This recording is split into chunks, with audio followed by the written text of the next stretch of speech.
Hello everyone, and you are all very welcome to our coverage of the fourth round of the Enduro World Series 2021. Welcome to Vittoria EWS La Thuile.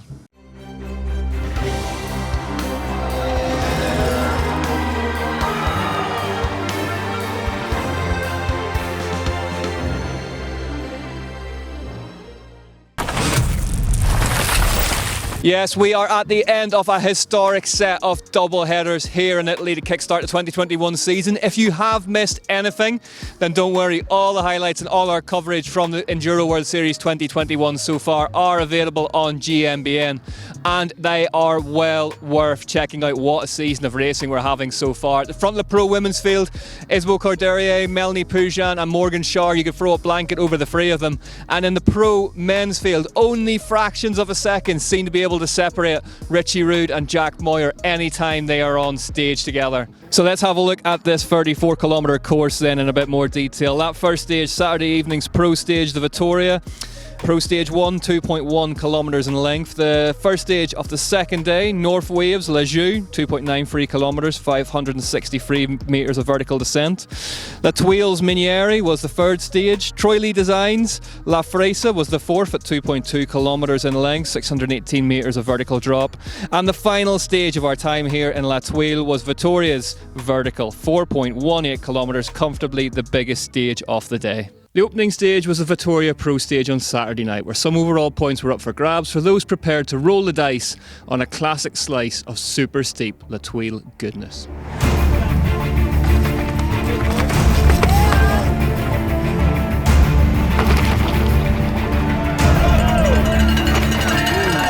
And predictably enough, it proved to be pretty eventful.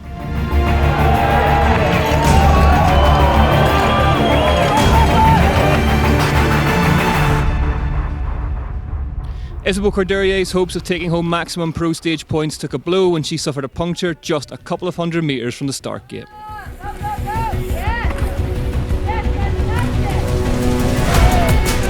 Noga Karem was forced off her bike at the top of the punchy climb in the middle of the stage. But it didn't seem to slow her down too much. She would round out the stage in second place, just ahead of Melanie Pujan in third.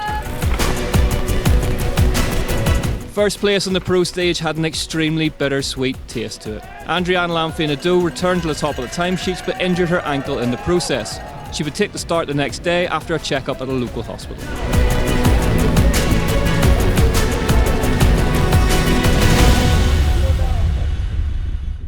In the pro men's race, it was all action from the start.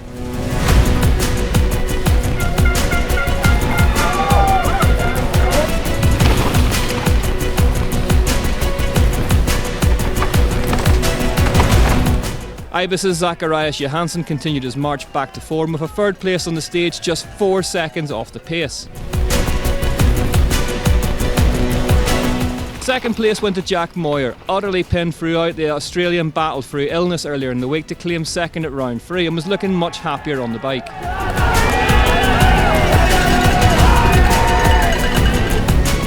Fastest on the pro stage was Richie Rude. It was vintage Rude, immensely strong and irresistibly fast. The American got his Yeti to the line just under a second quicker than Moir.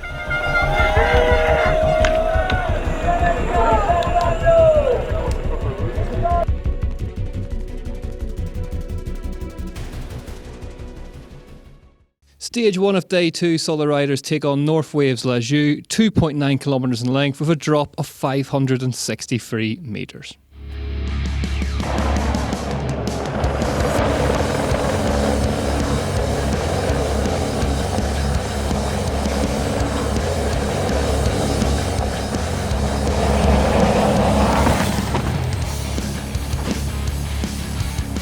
As was the case at round 3, overnight rain and dappled sunlight was making the stage tricky to read.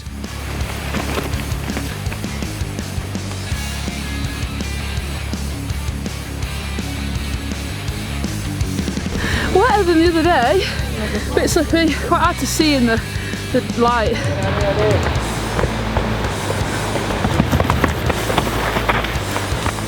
Rocky Mountain race faces Andriane Lamphey-Nadeau took to the start. She was in the lead of an EWS and was not about to back down.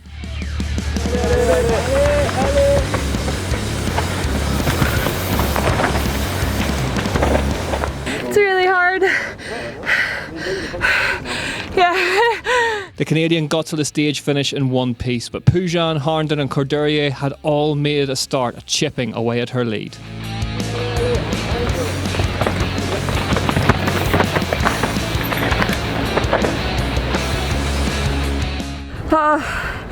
I think I'm not in it.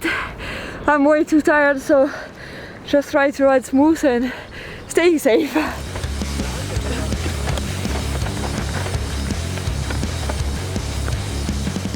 It was okay, yeah. I mean, I think not doing the top bit the other day meant it wasn't quite so fresh in the mind, but I had a lot of fun and the rain last night made it quite slippy. Harriet Harnden won the stage and moved herself up into second. How long could ALN hold out? 2021 is providing some of the tightest EWS racing ever, and the pro men's category was no different.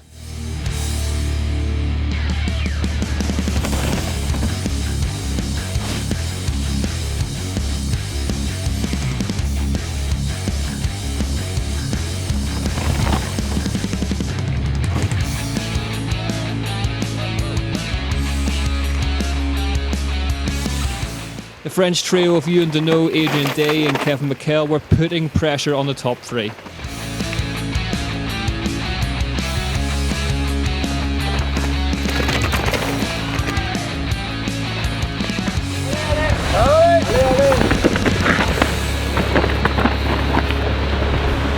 Zach Johansson held strong. He was third on the first stage of the day and retained his third place in the overall. Some places are actually dried up quite a lot and some places are still quite slippery. Fun stage, happy, keep the day going.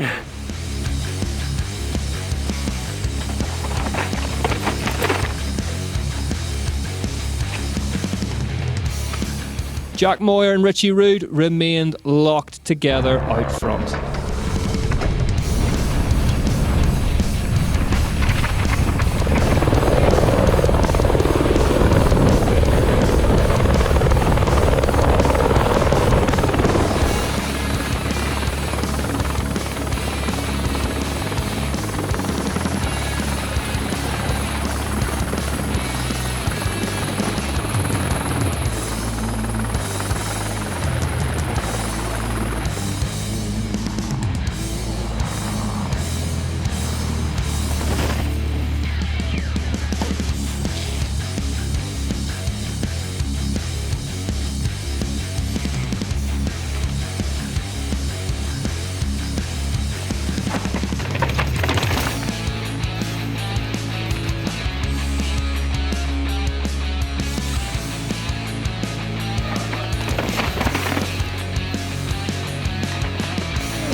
Pretty hard to get started.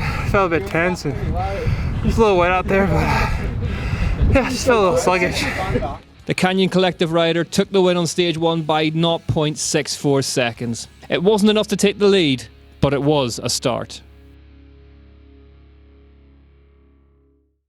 Vittoria, of course, are here in force, and in terms of making tyres that can cope with these incredibly steep Italian stages, there's perhaps nobody better to speak to. I've been chatting with their Chief of Product Development, Ken Avery in the States, about what he would recommend the racers coming to this part of the world put on their bikes. Here's what he had to say. Ken acknowledges that La Thuile, a very, very tricky place to choose tyres from, just with the mixed conditions and the abundance of steep features, along with the need for fast rolling. Both tyres, in Ken's opinion, have to have 2-ply casing with APF sidewall inserts to help handle the higher speeds and to help them keep their shape.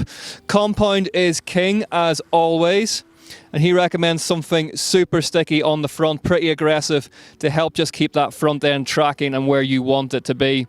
His personal choice would be a Vittoria Mazza up front with a Martello rear, both tyres in the 2-ply Enduro casing, with 4-scene graphene compound, size medium airliner inserts to help ward off those sadly inevitable rim strikes. The second stage of the day was the Queen stage.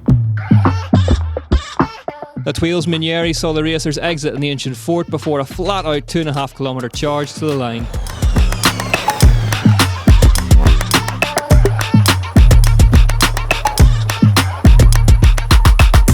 Melanie Pujan put a strong run together to overtake Isabelle Courdurier in the overall for third. Oh, it's very hard today. I don't know why, but it's very hard for me. For the last stage, oh full gas. Nice one, thank you, Melanie.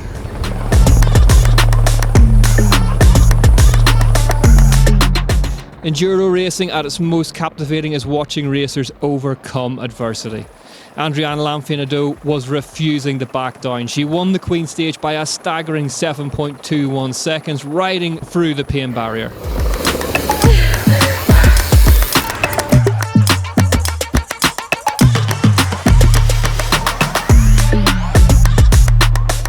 Another third place on the stage was making Zacharias Johansson's podium bid all the more robust.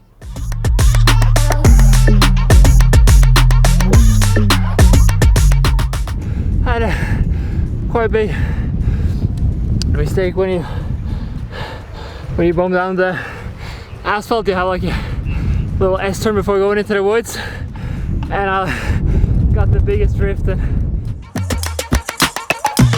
Ruud and Moir continued to trade blows at the front of the race. Richie won the stage by just 0.83 seconds ahead of the Australian. Emptied the tank on that one, boy. Yeah, I think it was better than the other day, but it was running good and it wasn't even too rough. So. 2 more big ones to finish now. Are you looking forward to them? Yeah, dog. A bit of a hard time, it feels like. Just feeling a little tired and having to push through it. A little frustrating, but just trying to push it and not get too bound up in the corners. That meant that the men's overall now looked like this. Ruud and Moir remained out front of Johansson with a battle boiling up behind him. Giants Ewan Deneau and Kevin McHale were each having big days ahead of Jesse Melamed.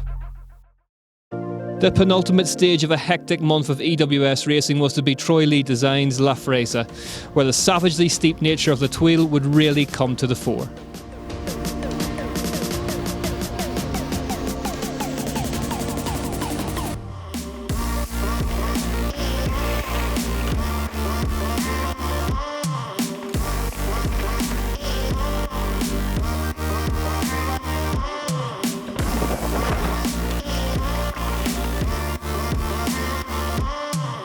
In the pro women's race, a familiar order re-emerged to proceedings. Melanie Pujan, Morgan Schar and Isabelle Courdurier topped the timesheets.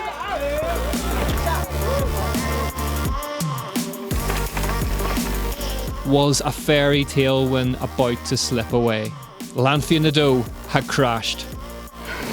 I went over the bars. Frick. But so had Harnden. It was Pujan now, putting the Canadian under pressure in second spot in the overall.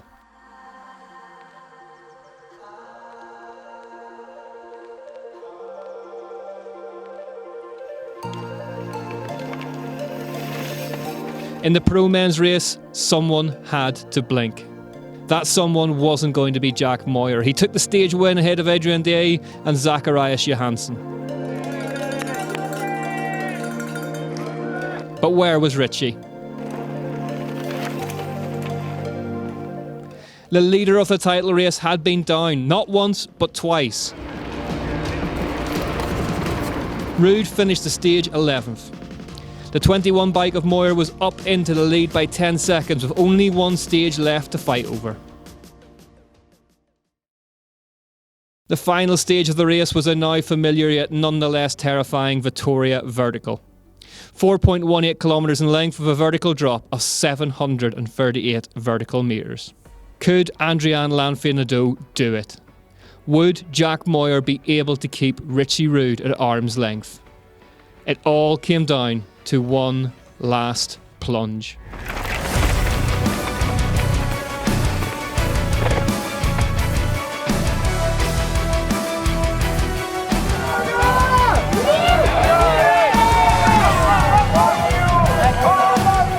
It was an absolutely heartbreaking case of what could have been for Adrienne Lamphey-Nadeau. A huge crash on the final stage of the race put paid to her brave day of suffering on the bike. Been wanting to win one of those for a long time. Today I take away that I know I can, and I'm just going to have to get more chances to put it together later in the season.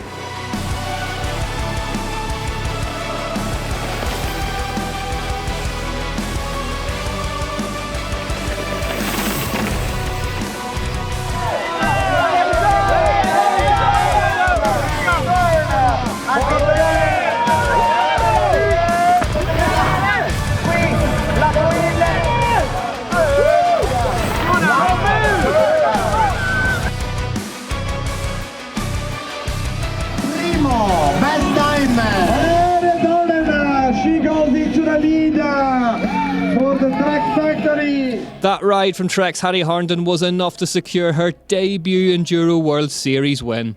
At just 20 years of age, she becomes the youngest woman to take to the top step. It was a dream come true. I haven't found the words yet. It was really tight coming into that last stage. I do like to finish with a good one. So yeah, it was mega day.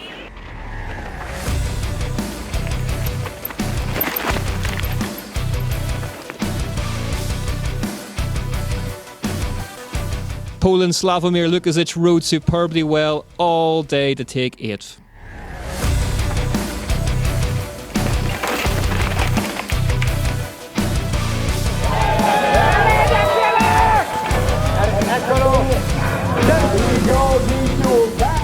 Jesse Melamed was 4th and Kevin McKell was 5th for Specialised.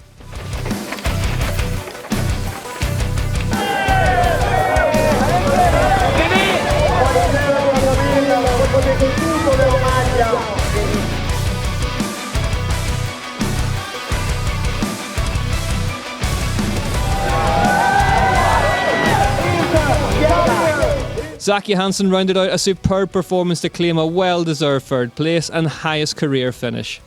Those crashes on the previous stage had Ruud on the ropes. Could Moir finish the job?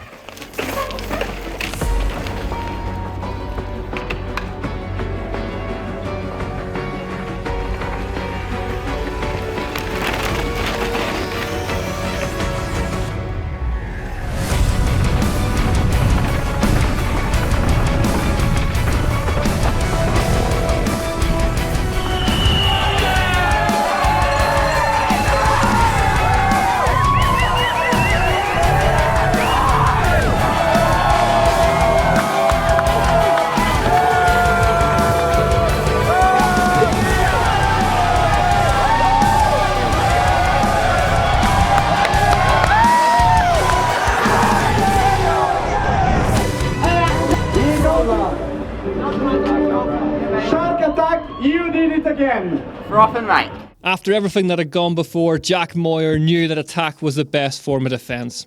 He took the win on the last stage and sealed his 2nd Enduro World Series race win of the year. Pretty good, mate.